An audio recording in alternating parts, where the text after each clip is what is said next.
The Mind Tech Podcast, Episode 1, Encrypt This, from March 15th, 2013.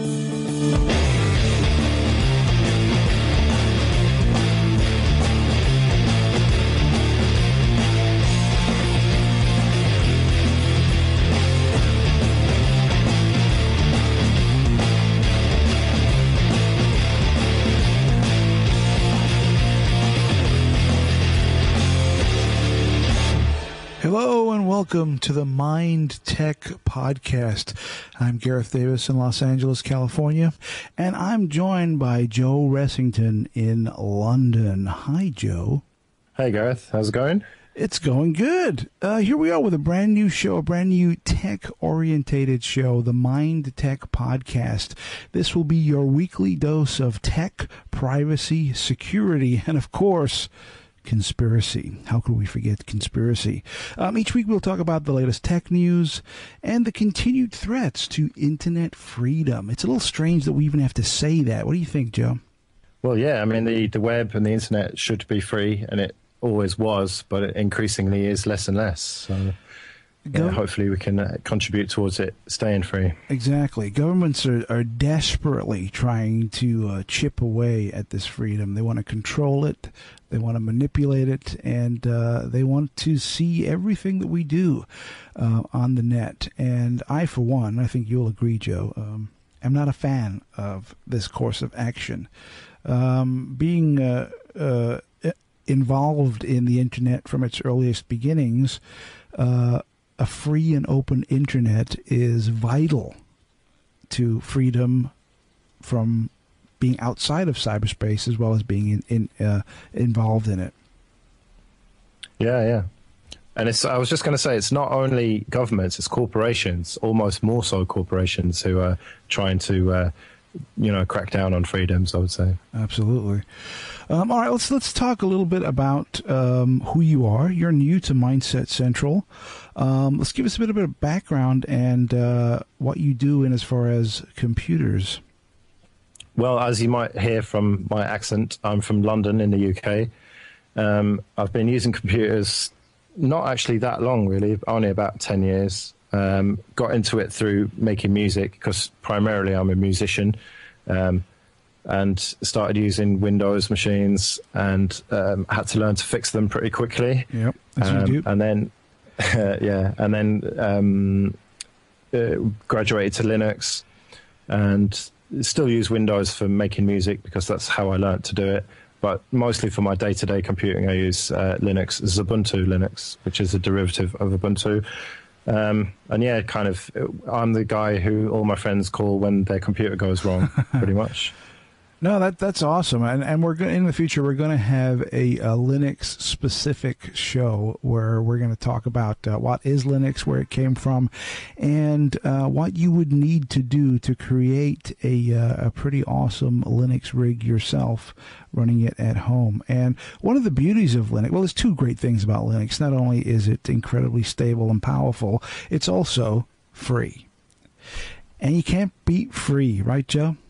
Yeah, free as in freedom, that is. Most of the time it is free as in beer, but it's also you have the freedom to do what you want with it. And you haven't got some corporation or government or whoever. You haven't got anyone telling you what to do with it. You can do whatever you want with it. It's complete freedom. But that is a double-edged sword, and we can get into that when we really get into Linux on our future episode. Okay then, Joe, are you ready for some news? Yeah, let's go for it. Mind Tech Podcast news. All right, let's start with some news this week. First up, one of the biggest news stories this week has been a secret courtroom audio gives WikiLeaker Bradley Manning a voice. This is from Wired. Wired gave some pretty good news coverage of this.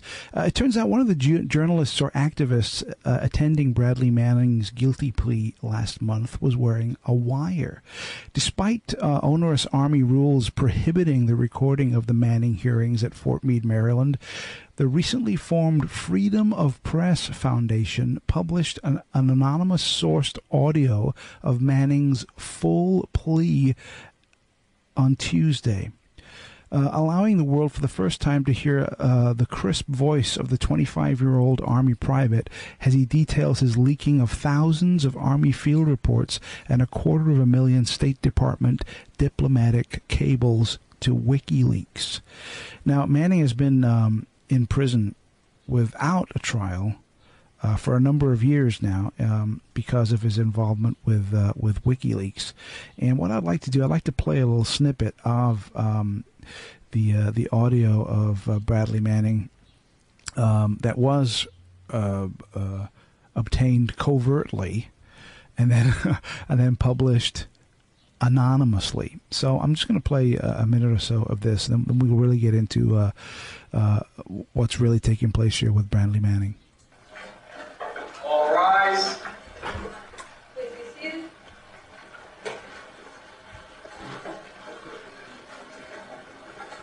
So our 39A session is called to order. Let the record reflect all parties present when the court last recessed or again present in court. POC Manning. You may read your statement. Yes, Your Honor.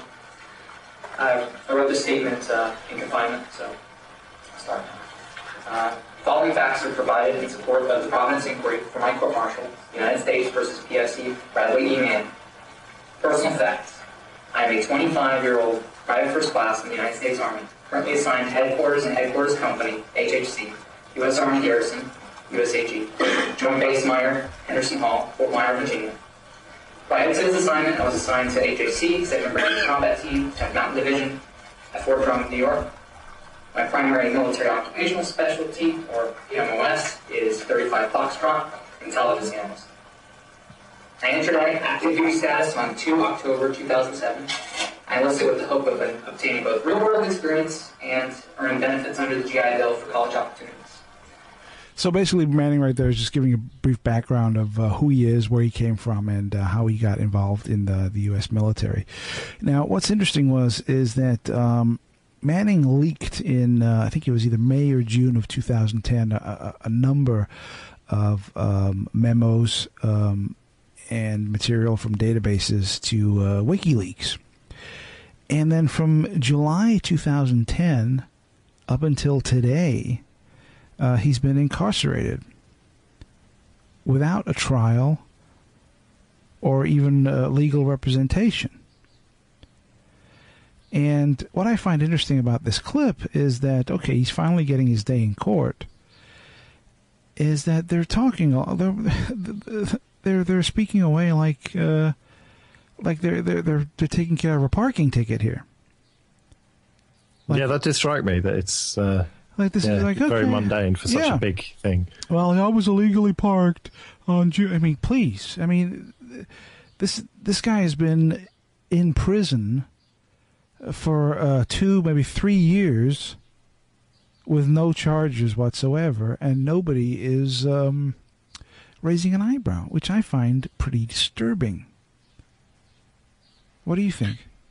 Well, yeah. I mean, it's echoes of Guantanamo, isn't it? Yeah. Really. It seems like when the US doesn't like someone, they just lock them up, and that's it. You never see them again, pretty much. They with all the people at Guantanamo, there's I'm not sure of the numbers, but there's still countless people there that have not seen any sort of trial or anything.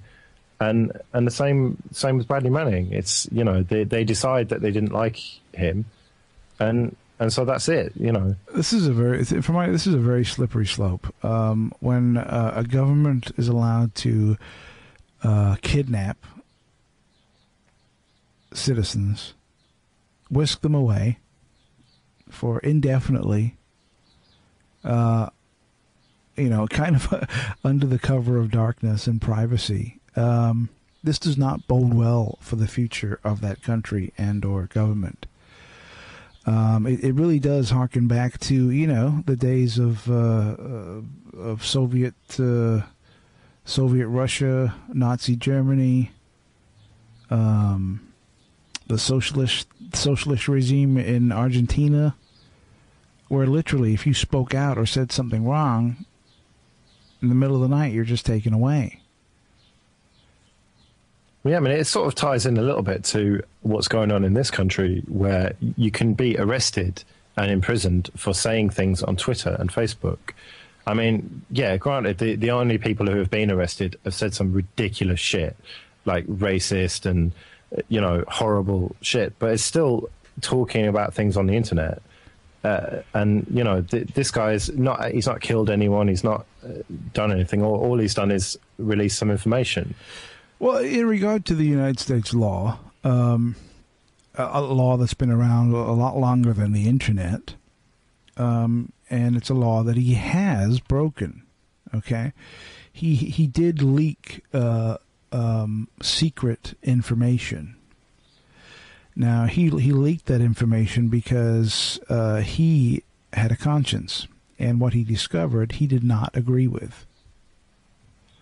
So he thought he would be a whistleblower, and reveal this information to the world, and he did, and now look where he's at. Well, yeah, yeah. You got to hand it to him. I mean, the guy's got some balls to even do it. I mean, how many people in the military, or forget the military, in corporations, you know, you come across some memo, or you find some information that does not sit well with you, that personally you feel, you know, is abhorrent and maybe even illegal. So what do you do? I mean, do you jeopardize your livelihood, your future, your career? You know, how many people would just pretend they didn't see it? You know, just move on, get on with their lives.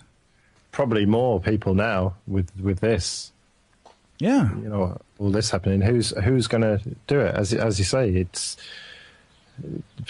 why take the risk when you can just look the other way and allow it to continue? Well, you have to make an example of them. You know, you have to show that what this guy has done is going to be dealt with severely and swiftly, so that if anyone else gets any ideas, they're going to think twice about it. You know, you have to like put the nails in pretty quick. So Bradley Manning is probably going to stay in prison for the foreseeable future. I don't see him being released anytime soon. I think he's looking anywhere from 60 or 70 years in prison, and we'll see what happens. The court case, while there's no audio or video allowed, we are going to get reports from there, but how censored those reports are, who knows? That's what I was going to ask you about. I mean, obviously in the UK, the reporters are allowed in, and they have to do those drawings, those funky drawings, because there's no cameras allowed in. But I thought that in American courts you were allowed cameras. Is it because it's a military thing? This is a military deal. Right. So that's classified. Yeah, if this was a civilian case with, you know, just regular judges and lawyers and stuff, then yeah, then the reporters will be all over it, and there probably would be video. If not video, there'd be reporters in the courtroom making notes and so on and so on. I see. But with the military, they can kind of close doors behind the doors, have an internal inquiry into what took place. Which again is kind of shady, you know. I know that Julian Assange, you know, the guy who created WikiLeaks, his whole philosophy is transparency for the powerful, and privacy for the weak. Yeah. You know, so government should be completely transparent, and individuals should have privacy. And for me, I mean, that makes total sense. But we're living in a world where the exact opposite is true. Yeah, I was going to say it's completely topsy-turvy to that, isn't it? It's backwards. Yeah. You know, an individual has zero privacy anymore. You know, if they wanted to find out what you had for breakfast yesterday, they could. very easily. But if you turn the tables, then you might end up with Brandley Manning. It doesn't help that when people post that on Twitter what they had for breakfast yesterday. Well, that's true too. I mean, it was that thing. If you don't want anyone finding out online, then don't post it. Exactly. Yeah. That kind of stuff. But these like things like Twitter and Facebook, they're kind of cathartic too. It's like you're posting to someone anonymous. You don't really realize that these are going out everywhere and anybody can see these things. Well, yeah, I mean, all you have to do is look at those. I can't remember what it's called. There's a site where you can search Facebook statuses of people who don't have the privacy settings turned on, and you just search for the N word or whatever, and you just see all these stupid fucking people just going on about it. And just if you just search for anything, you can see, and it really makes me despair sometimes. But what we're going to try and do here, Joe, with this show, the Mind Tech Podcast, is to create a balance, because what are the two extremes here are just posting every aspect of your life online, or disconnecting from the internet completely and burning your fingerprints off your hands. Is one or the other. But what we're looking at here is somewhere in the middle, where you can do both safely. All right, next story. Let's see what we got. Okay, European Court of Human Rights unanimously rejects Pirate Bay appeal. Not surprisingly, the two Pirate Bay co-founders who appealed their Swedish conviction to the European Court of Human Rights have lost. The two guys running the Pirate Bay, they got busted, and they've tried to try to overturn it, but it's pretty much not happening. I mean, no one was surprised that this last-ditch attempt didn't work. With the European Court of Human Rights, but they had to try anyway to make the point. So they're pretty much going to prison for running a website where all they do is link to other stuff. This is very, very disturbing to me. For listeners who are unaware of what the Pirate Bay is, as unlikely as that may sound, there might be one or two of you out there. But never know. You never know.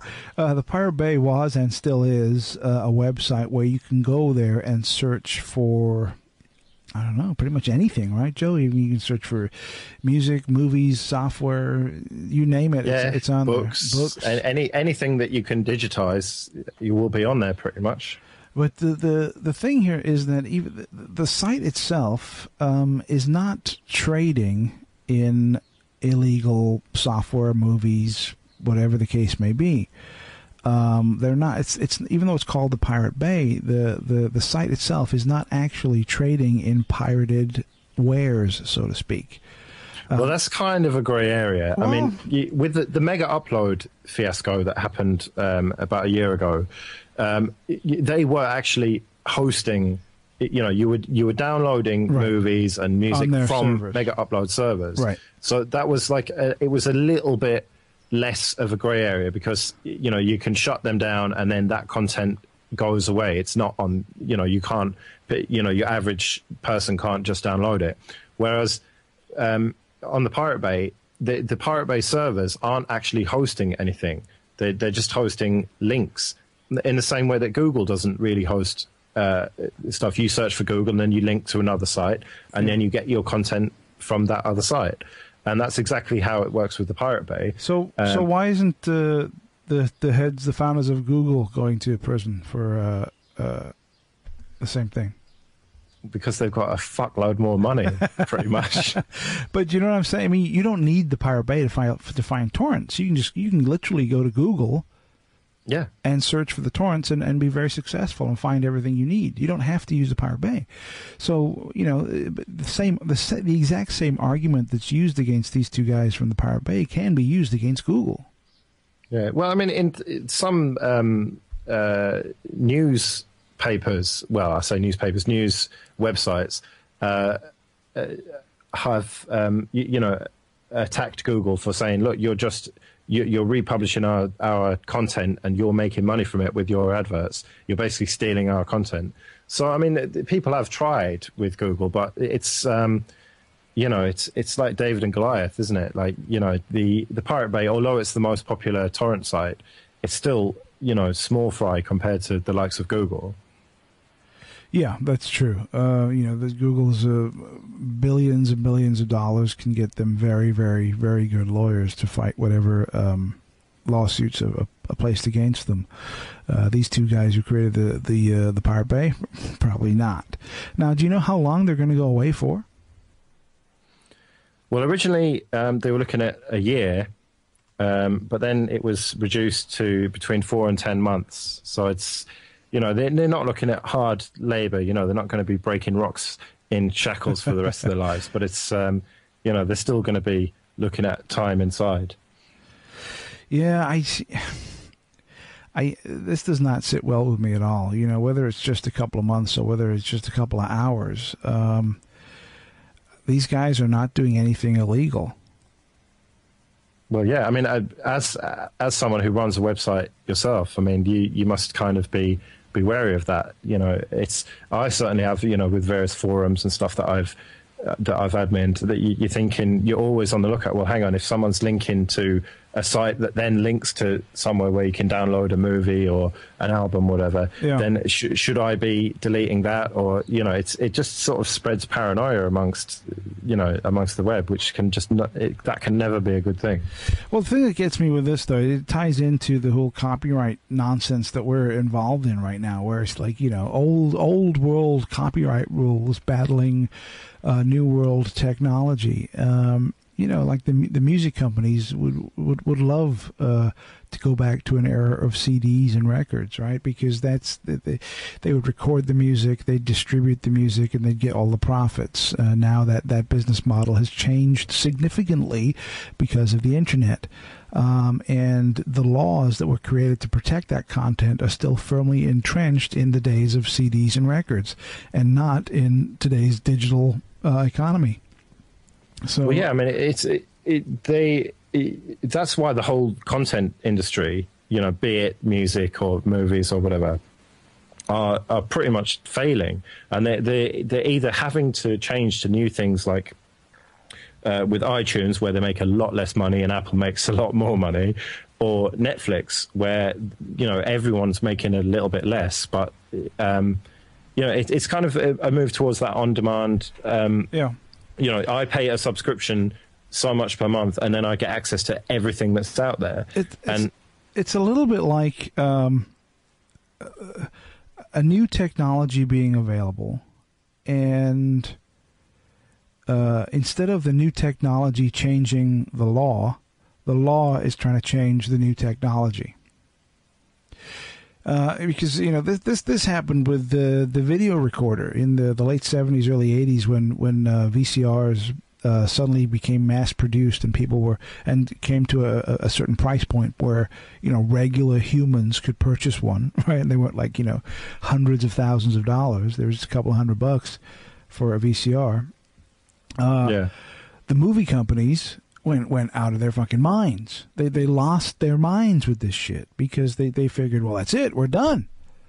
People are going to be recording our movies and trading tapes and copying, and it's going to cut into our profits, and it's going to be the doom and gloom end of the motion picture television industry. And that was their short-sighted view, in the early 80s. By the mid to late 80s, they changed their tune because they realized they could actually sell their content on video cassettes and make more money than they could have possibly dreamed. Yeah, because it wasn't just the new stuff. They reissued all the old movies. Right. Whereas, back in the day, I mean, if you were around in the 70s or the 60s, and the only way you could see a movie would be in the cinema, in the theater, or if it was rerun on television. That was it. I can't imagine what that must have been like. That was I'm afraid. it, right? So let's say I don't know, Star Wars. The first Star Wars comes out in 1977, right? You go to see it. Oh, that was great. That was wonderful. and it plays in the theaters and the movies for, I don't know, 3 or 4 months and then goes away. So you have, say, a 4-month period to consume all you can of Star Wars the movie. And you're done. That's it. Until it's either shown on television, which would probably be anywhere from 8 to 10 years after the theatrical release. Really, that long? Yeah. Or when it came out on video cassette, which, considering in 1977, if you wanted to purchase a video recorder, would have cost you $15,000 to $20,000. Oh. And I don't think Star Wars was even released on video until like 1985. Oh, right. So how do you see that movie? You don't. Well, that's why there was queues around the block to go and see it, presumably. Probably so, right? Because that's the only way you can see it. How do you see it? You know? People went to see that movie over and over and over again, didn't they? Yeah. Because there's no other avenue, and then rightly like you said, you know, when the movie companies got a clue and started releasing old content on video, you know, they could, it's just bumper profits because they're making money off stuff that could have been made 15, 20, 25 years ago. Well, I heard a statistic recently that Netflix accounts for 60% of the peak internet traffic. Downstream, at least. I mean, we're moving to an era where everything is available instantly. Well, yeah, and it's going to get to a point where pirating or copying movies and music it's going to be pointless. Why even bother doing that? If you want to see something, you just watch it. Well, yeah, and in decent quality and all the rest of it. Yeah. But it's how long is it going to take them to wake up to the fact that they can do that? You know, if they charge people basically a tax, you know, of so many dollars or pounds per month to have access to everything, be it music, films, TV. Yeah. You know, I think a Netflix for all is what I'm talking about. Right. Yeah. I think what it is mainly greed and stupidity. Their minds are still stuck in the glory days of VHS and CDs, right? You know, they're still trapped in the good old days where they were making money hand over fist because that was their only distribution, right? If you wanted it, you had to buy it. You had to, if you wanted a good high quality copy of something, you'd have to go buy the CD, right? You'd have to go buy the CD, or you could have you could borrow the CD and make a cassette tape recording of it, which would sound good, but it would never sound as good as the CD. Well, yeah, that's what I used to do before the internet. Sure, but that was so. You know, even though remember the home taping is destroying music, that whole thing and all that nonsense. Even though you could make a decent copy of a CD on a tape, it would never sound as good as that CD. So if you really wanted the full experience, your only option was to purchase the CD. Now with the advent of the internet and downloads, that's not the case anymore. You can get extremely high quality audio from certain sites like the Pirate Bay. but one thing that they always talk about is, so many million people downloaded this, so we're losing X number of dollars or X number of pounds. But the thing is that the kind of people who download things wouldn't necessarily have bought that thing anyway. It's free, so yeah, well, I'll get it. Whereas if they had to buy it, they probably wouldn't do it anyway. Yeah, and it's turning people on to music too. I mean, I've discovered so many bands and so much different kind of music that I would never have even known existed without torrents and downloads. Yeah, I mean, well, back in the day, my friends would give me a CD or whatever, and that's how I discovered bands. And now, I mean, with stuff like Groove Shark, I don't know if you're aware of that. It's a bit like, have you heard of Spotify? Yeah. Yeah, well, it's like that, but not shit, basically. It's completely free, and there's no adverts, and I don't know how they've survived this long, but it's basically people just upload what they want to it, and then you can just search it all and stream it, and they've got the Beatles and Metallica, and it sounds illegal. Well, I'm sure that someone's doing something wrong, but I don't think visiting the site and streaming music off it is going to get the men in black suits coming to your door. Yeah. Although you never know. Yeah, you have no idea. You never know. All right, let's do one final story, then we'll take a quick break. Let's see. This is kind of interesting. The U.S., for the first time, the U.S. military says it would use offensive cyber weapons. The military is assembling 13 teams of programmers dedicated to offensive attacks. For the first time ever, the Obama administration has publicly admitted to developing offensive cyber weapons that could be aimed at foreign nations during wartime. Now, what's interesting to that, from my perspective, is it says for the first time ever, they have publicly admitted, which means that this has been going on for a very long time. And the fact that they're out there publicly saying it is basically letting the world know, don't fuck with us.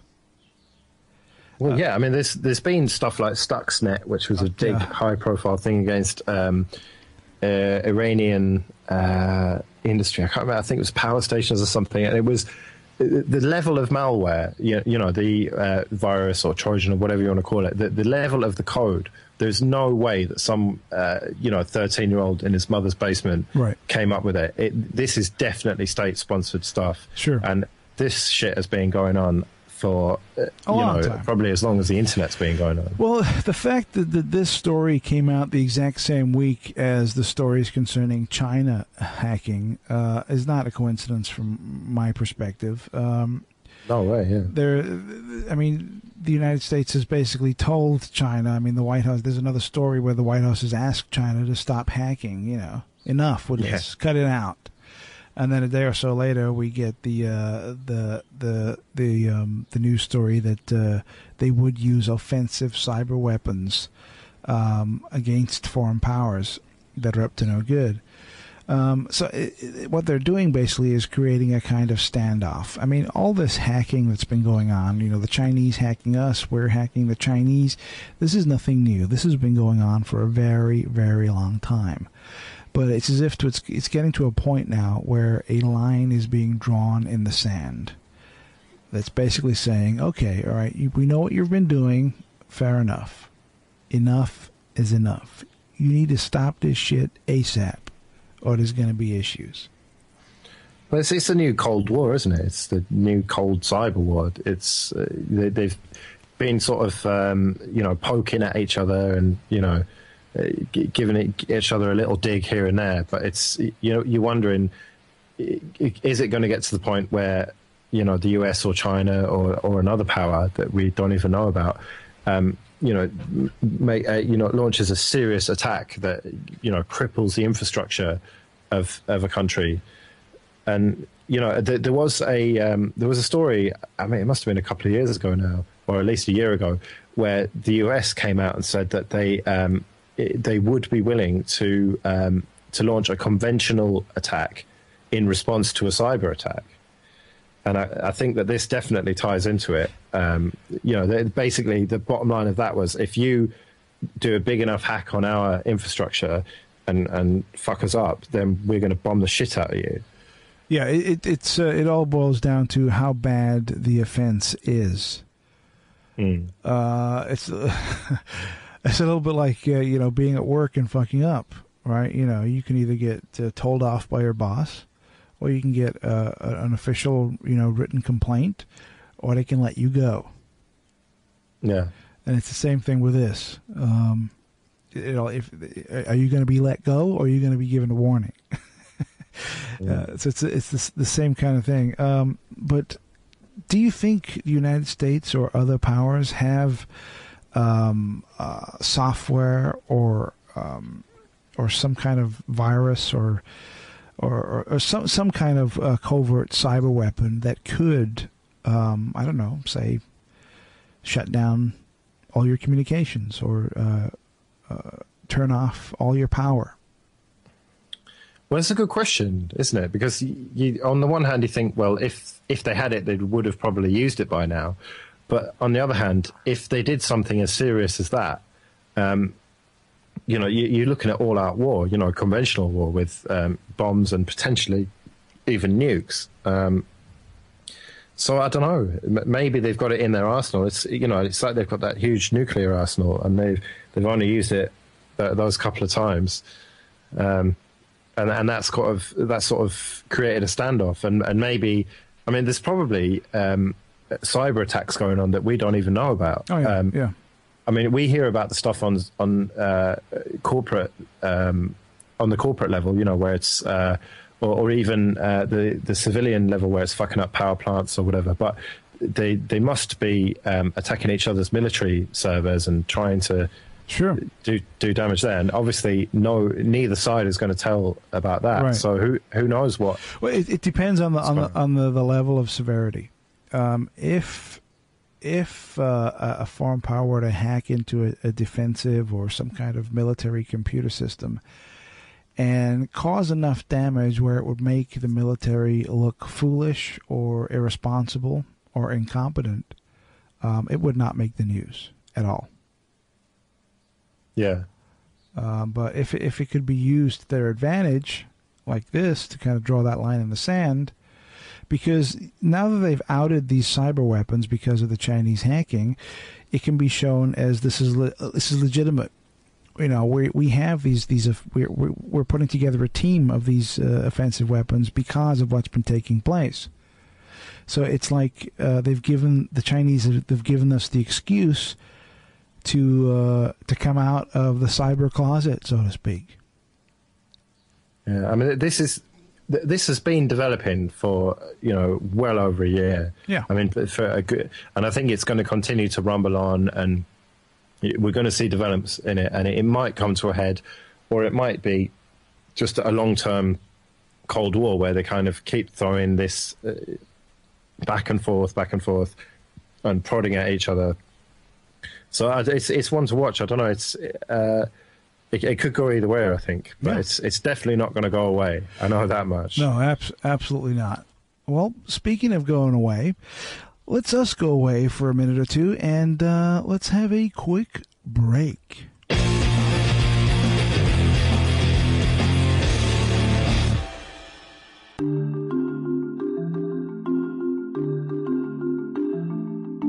Hi, everyone. This is Gareth from MindsetCentral.com. Just coming on really quickly to talk to you about subscribing or donating to Mindset Central.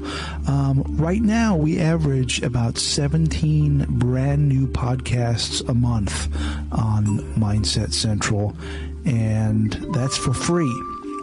So you get that content for free. It always has been free, and it will continue to be free. But just take a moment to imagine the time and the effort it takes to put all that together, plus also creating, building, sustaining the website and the server costs. We're constantly finding ourselves reaching the point that sometimes is the breaking point, and we're up against that old foe of time and money. And we're hoping that with your help, we can break through this wall. Not only do we want to continue with Mindset Central, but we want to build upon it and create something very special on the internet. So please think about helping us and becoming a subscriber. By becoming a subscriber to Mindset Central, you'll have access to the subscriber section, which provides exclusive, all-new podcasts and a lot more. The subscriber section has and will continue to grow into an area that you will want to be a part of. And with monthly access priced at that of a large coffee at Starbucks. So for one coffee, you get access to the subscriber section, packed with content that is continually added to on a weekly basis. So please help us. Help us by becoming a subscriber. Thank you.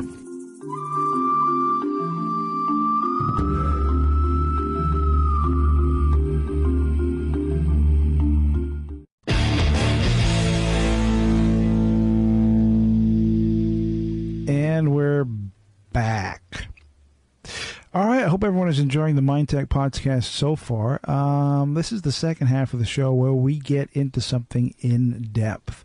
Now, I know that from some of the other podcasts, like the Mindset podcast, people have been asking me about encryption because I've mentioned it a few times on the show. So I'm going to take this time to talk about encryption and why I consider it to be, and you should consider it to be very important.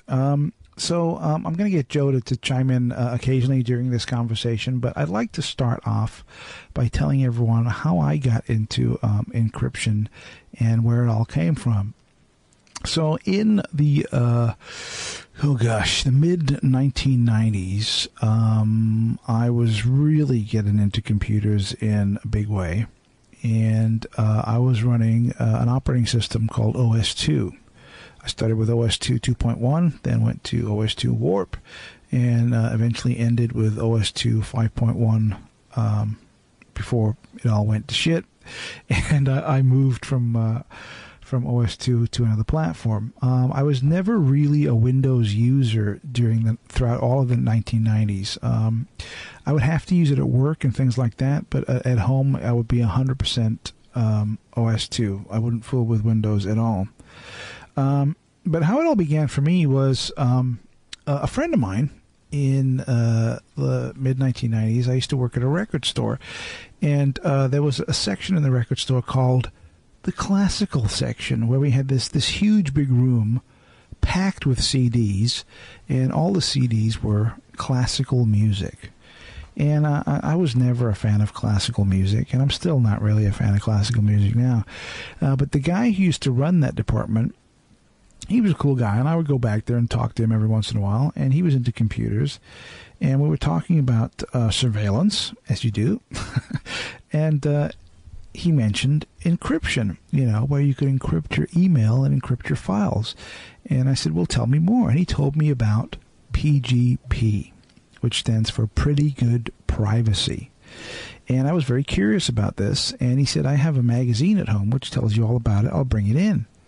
So he brought this magazine into work, and I immediately went into the back room and fired up the store's photocopier and photocopied the pages that related to PGP.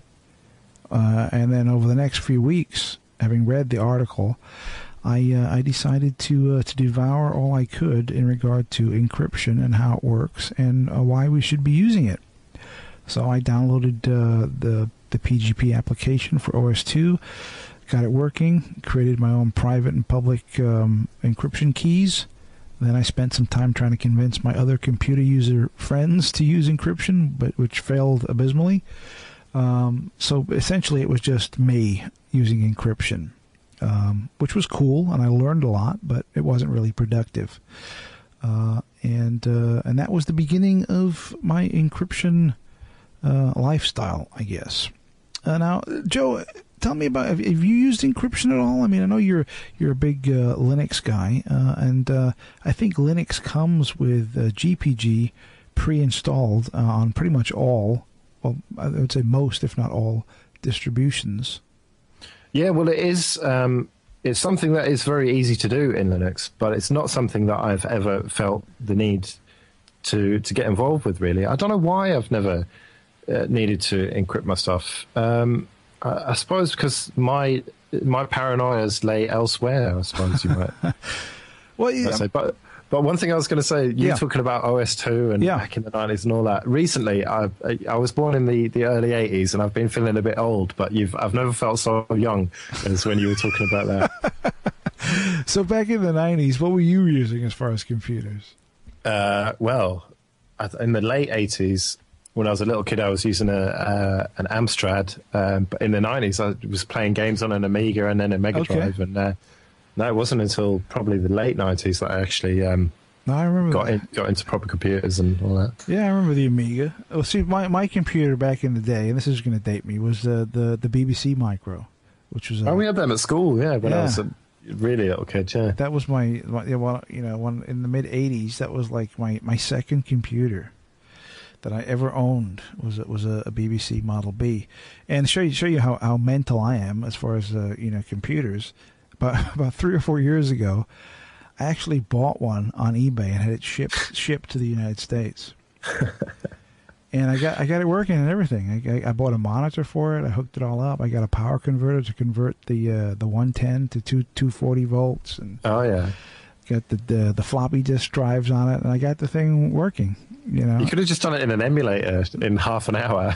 I know, but see that's this. It wouldn't have been the same.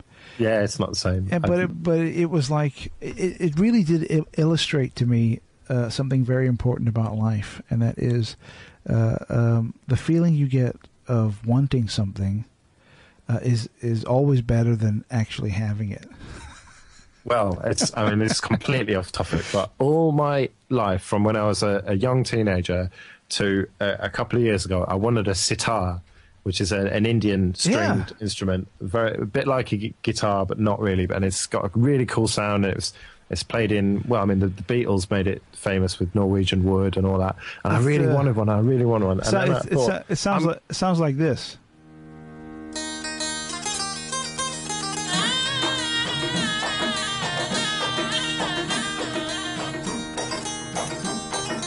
There you go. And that's not you playing it, but Joe. Not when I play it. Fucking hell, it doesn't sound anything like that. But I went and bought one. I went to the Asian area of London and bought one, and it's just so hard to play, and it was just such a disappointment. I always thought that I'll get on it and I'll be rocking it straight away, and I couldn't even tune the thing. Oh gosh. And you're definitely right that it's the whole Buddhism thing, isn't it? About how the desire for things is what causes suffering, because you desire that thing, and then when you get it, it's not good enough. It's like you want that better computer or that bigger screen TV, and then you get it, and it's like then you just get used to it, and you want something even bigger and better. I bought this BBC on eBay, and I was like, oh, it'll be so cool. It'll be reliving my childhood all over again. It'd be great to have one of these things.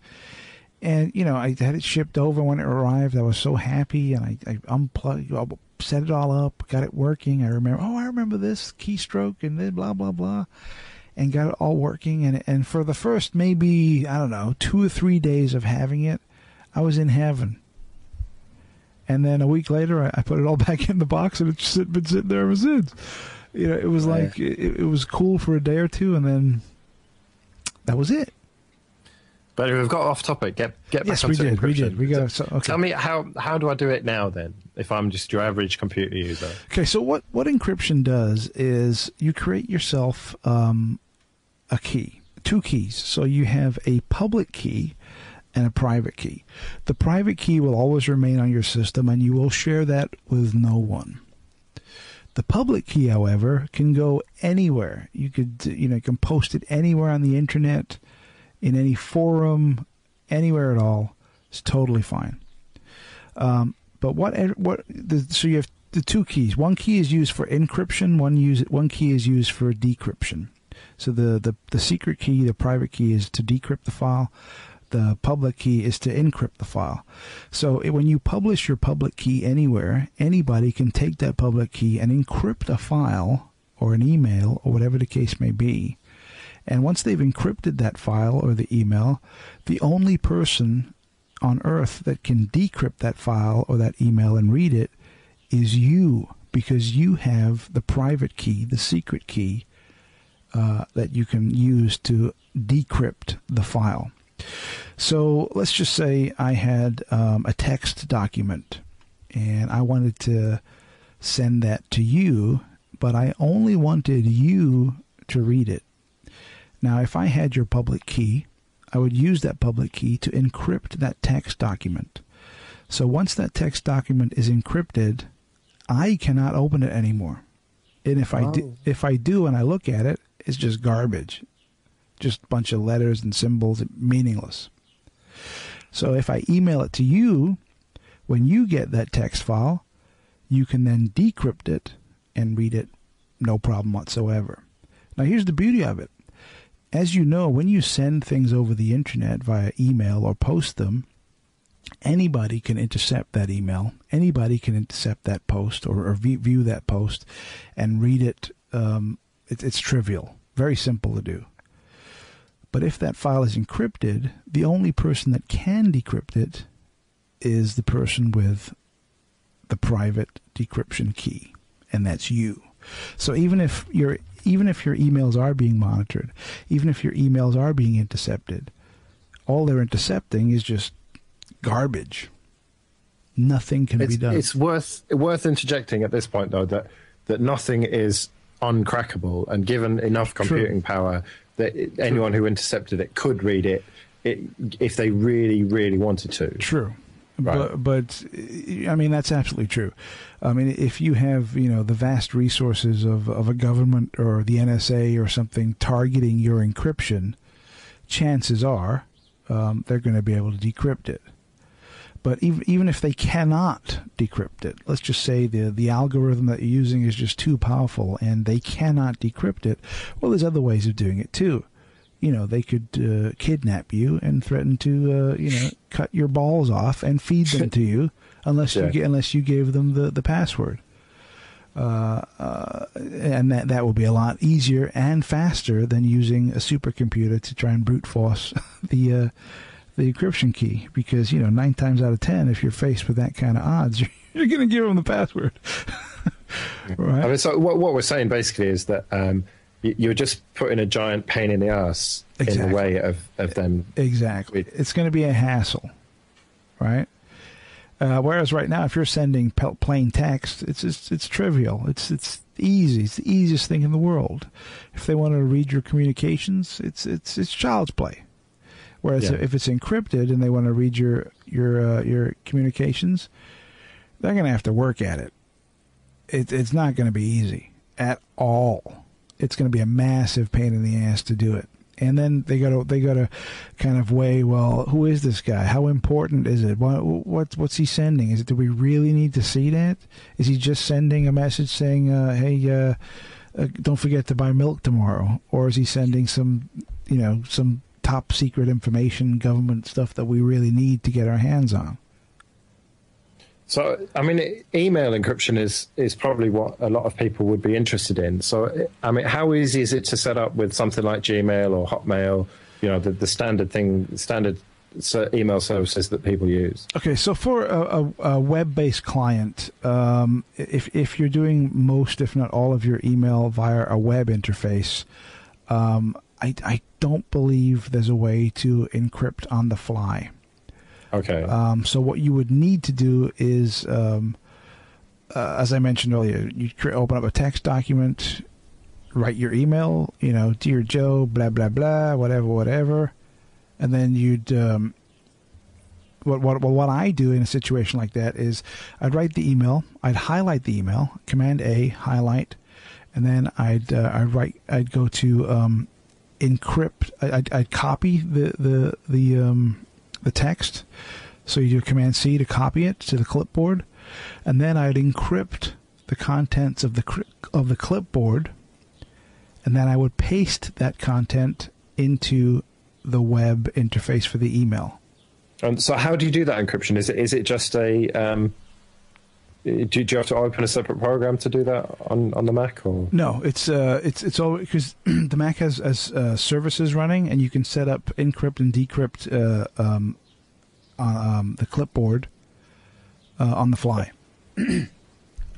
So you just you'd highlight the text, copy to clipboard, right click, go to services, encrypt clipboard. It would encrypt it, and then when you paste it, it would paste the actual encryption, and then you'd send that to whomever. Just as a load of supposedly gibberish. Just gibberish. And then they would open up their email client and do the reverse. They would highlight the gibberish. Okay. And then decrypt. They'd copy it to the clipboard, decrypt the clipboard, and then paste it into their text document, whatever text viewer they're using on their computer, whether it be Linux, Mac, Windows, whatever.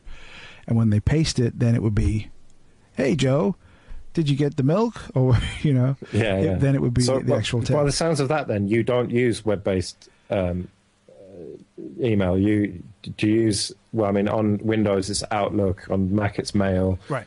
So there's a if you get your encryption software from GPG, which I would strongly advise everyone to do because that's the open source version of PGP. If you download it for the Mac, it comes with a Mail plugin, which will plug into Mail.app, which is the standard desktop mail client. And if you use that, then you don't need to cut and paste anything. It's trivial. When you open up an encrypted document, when you open up an encrypted email, the software recognizes it's encrypted. It just pops up a dialog box for you to type in your password.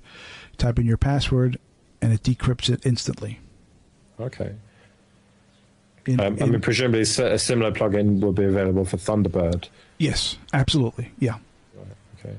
I mean, I'm thinking something has occurred to me that you are a big Mac user and I'm a big Linux user. Right. But we are pretty much in the minority here, and most people listening to this are probably Windows users. Right, yeah. So I don't suppose you've got any idea how to go about it on Windows. I would say it's very, very similar. GPG is available for all platforms. If you go to we'll put some links in the show notes. But if you go to gpg.org, it'll list all the Linux distributions. I mean, with Linux, you can actually download the source code and compile the kernel yourself. If you wanted to go that route, you certainly could. If you were that paranoid and you wanted to do it yourself, it's completely doable. On the Mac, there's a number of ways you can do it. Actually, well, let's talk about Windows for a little bit. On the Windows side of things, you'd have to download the prepackaged gpg.exe file and install that and run through it. You're not going to be able to compile it yourself on Windows. You're going to have to go with whatever they give you. But considering it is GPG and it is open source, you're in good hands. It's not like there's going to be backdoors or crazy stuff. It's going to be pretty good. But you're not going to be able to compile it yourself. You're just going to have to install the exe file, and away you go. Once you've installed the exe file, it's going to be very similar to what we've just talked about. There's going to be a plugin for Outlook, so you can decrypt it directly in your email client. You're going to be able to encrypt and decrypt files, and that's any file, text file, Word file, picture, image, movie, sound, whatever. Any file that exists on your computer can be encrypted. Plus, you're going to be able to encrypt the clipboard, so you can do what we just talked about also. Have you done any large files, like a movie file or whatever? I mean, presumably that must take quite a while to encrypt that. No, it's everything is pretty speedy. It doesn't take that long at all.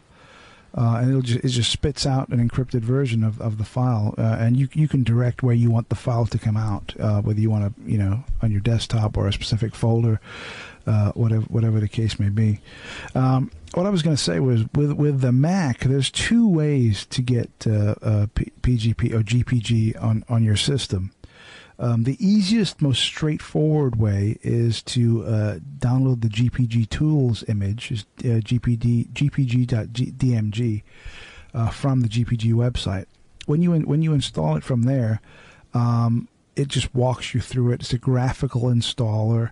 It installs the plugin for mail.app. It walks you through creating your keys, the public and private key. It's very hand-holding, very straightforward, and it works really well. That's probably the best way to do it, or the easiest way to do it. There's another way to do it where you can compile the source code yourself directly at the terminal. As you know, Mac is Unix based, so when you open up the terminal on a Mac, you're presented with a terminal that's very similar to what you would see on your Linux box.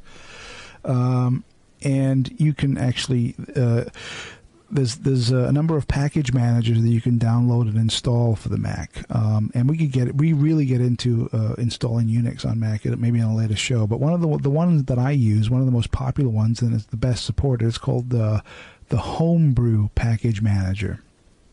I've heard of that thing, yeah. So what you would do is you jump into the command line on your Mac. There's a number of commands you'd issue to download and install Homebrew.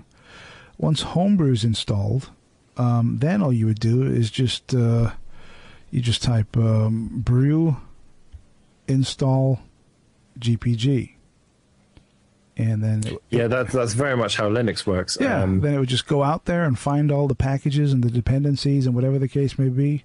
Yeah, download it. I didn't realize you could do that on Mac. I thought it was all just really basic extract the image, download the image, open the image, extract it to the applications folder, and that was the only way to install software. Or now through the App Store or whatever. Yeah. But you can get a proper package manager. That's interesting. You can do. You're almost selling it to me, almost.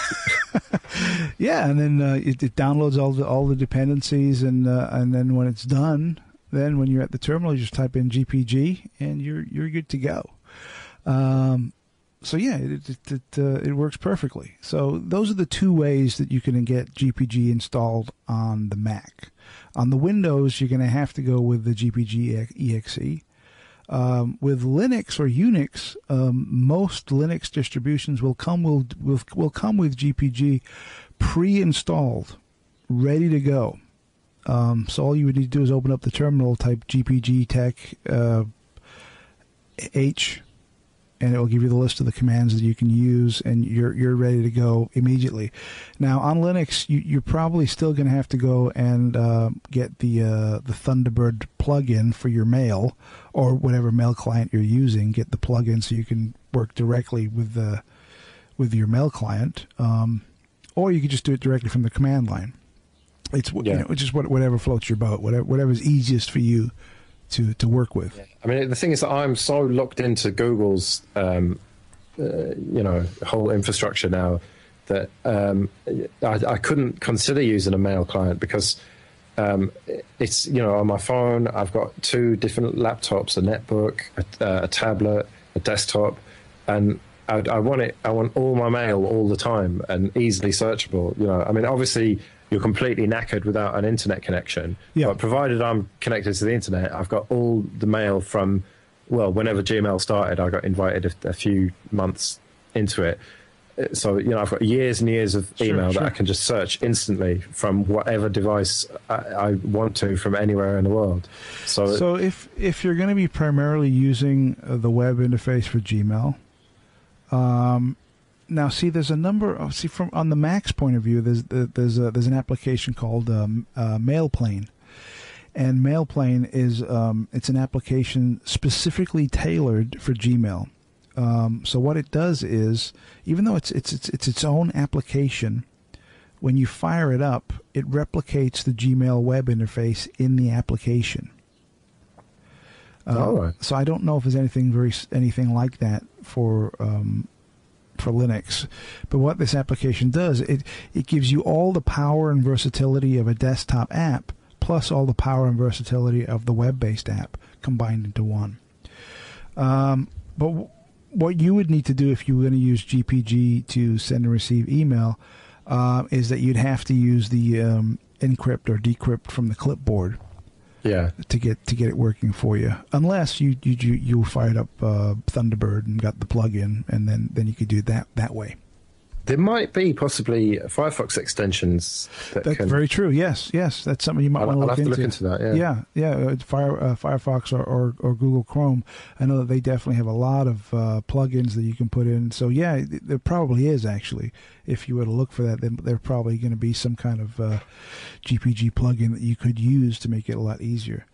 I would strongly recommend anyone listening right now, if you're not already using some form of encryption, to do so. Because what this is all about is basically leveling the playing field. We mentioned earlier on in the show what Julian Assange said about individuals having privacy, governments having transparency, and in a perfect world, that's the way things should be. But we're not living in a perfect world. We're living in a world where the reverse is true. So in order to kind of level that playing field where we can have some, or if not all, of our privacy back, encryption is a tool to help us get there. So, yeah, I mean, the counter argument to that is the classic thing of, well, I've got nothing to hide, so why should I bother? Surely the only kind of people who are using this encryption stuff are the people, terrorists and the kind of people who've got something to hide. So yeah, I mean that argument is a very old argument, but I've said this a million times on other shows also. is that, if why should I do this if I've got nothing to hide? And I said, you know what, that's absolutely right, which is why I support WikiLeaks. Yeah. Because that little saying you mentioned there, it goes both ways. Well, yeah, definitely.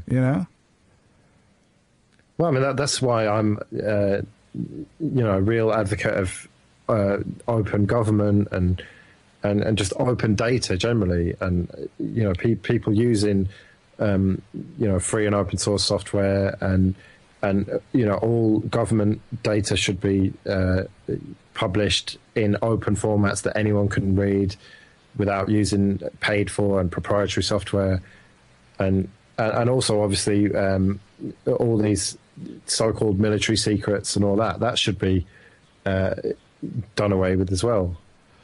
Yeah, I mean, the things should be transparent.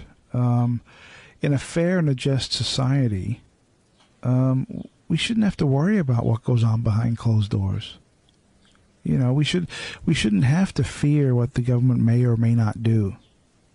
It's crazy. But using encryption is a way to kind of level that playing field, so that you can have, so that you and I, right, we're 5,000 miles apart from each other. If we were to communicate, it cannot be private unless we use a form of encryption. Then we can have a private conversation. Yeah. Other than that, if we're just sending emails or instant messaging or talking on Skype even, this is not private at all. At all. Well, especially not now Microsoft owns it. True. There was a time back in the mid-2000s when Skype was around, when it was his own boss, that the conversations were encrypted. Well, it was peer-to-peer, wasn't it, directly, and there was no central servers or whatever, whereas now... Those days are gone. Yeah, and now Microsoft runs a lot of Linux servers to support Skype, ironically enough. Yeah. Well, I hope that this has given everyone a kind of a glimpse as to what PGP/GPG is and why you should use it. This is a topic that we may revisit again sometime in the future, and we may delve into it even more deeper as we get into the true ins and outs of encryption and why you should be using it. Hopefully this topic and this conversation has planted a few seeds, and there will be links to relevant articles and where you can obtain the software in the show notes. Well, Joe, we've reached that time where it's time to wrap up the show. I hope everyone has enjoyed this first edition, this first episode of the Mind Tech Podcast, and we'll be back next week with more topics, discussions relating to technology, security, freedom, and privacy. I'm Gareth Davies in Los Angeles, California. And I'm Joe Ressington in London, UK. And until next week, goodbye. See you later.